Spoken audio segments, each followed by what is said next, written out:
Welcome back. We appreciate you tuning in. As always, for all the content that we put out there, always like, subscribe, comment, and share. We appreciate you joining us. And today I want to talk to you a little bit about one of my favorite techniques for wintertime fishing. And really, it is the most versatile bait ever designed, ever made. And that is a jig. A jig has absolutely no limitations, and it has no time of year that you can't fish it. A jig is extremely effective in cold water, fished slow, and on the bottom. As the water warms up, you can swim a jig and fish a jig a little bit faster. Jig is a great bait to flip in grass, but it's great for all structures, all water temperatures, all water depths, and all water colors. In the wintertime, I like to throw more of a football style jig, and also we'll throw one in the summertime. But a football style jig has got that iconic football shaped head.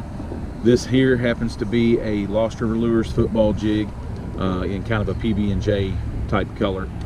And one of the keys is in the wintertime, when I throw this, I like to throw a bulky jig. I like a jig with a lot of skirt material, and I like a jig that's got a bigger trailer on it so that jig will fall very slow.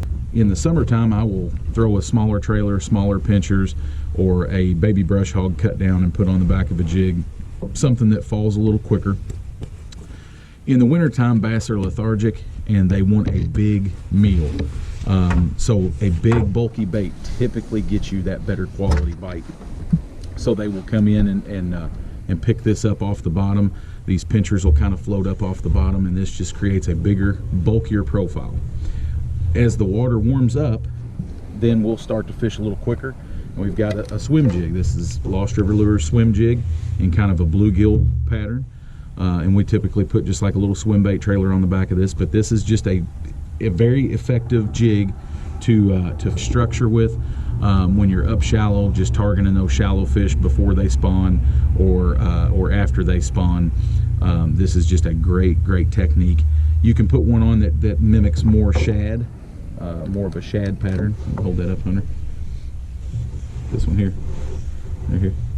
You can hold that one up.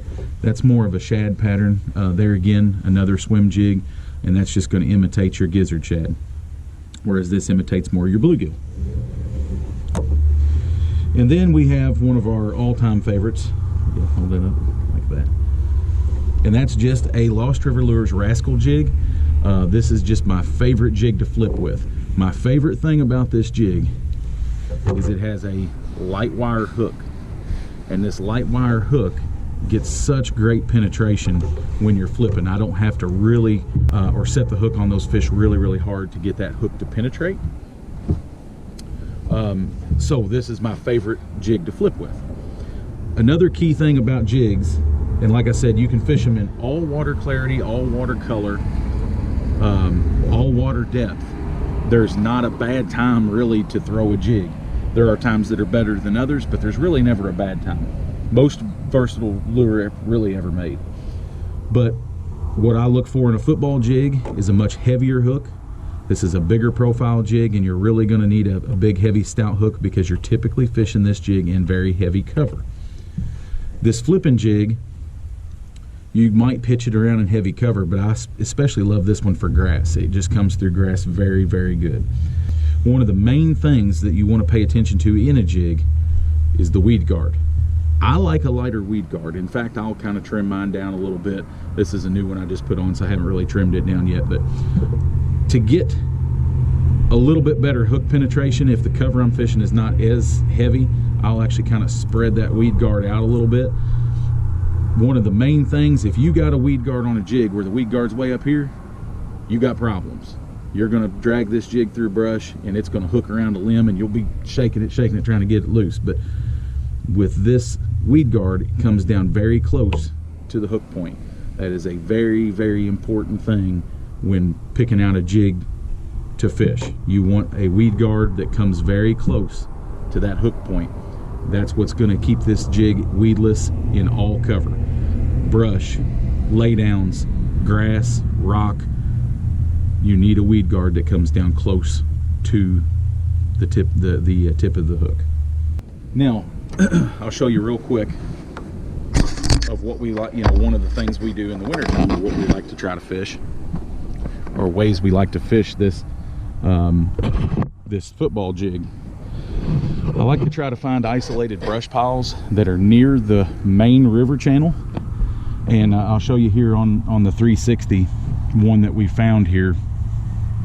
And what we'll do is we'll back out off this and we'll make, you know, a longer cast, and I try to focus in that 20 foot of water range if I can. In the wintertime, we got water temperature that's 36, 37 degrees. Those fish are going to be fairly lethargic and fairly tight to cover. So that's where that football jig comes in real handy, just dragging it through the cover real slow. A lot of times whenever they bite it, you won't feel that traditional old style or old school hard thump when they hit that jig this time of year. It's just going to get heavy. So this is what we look for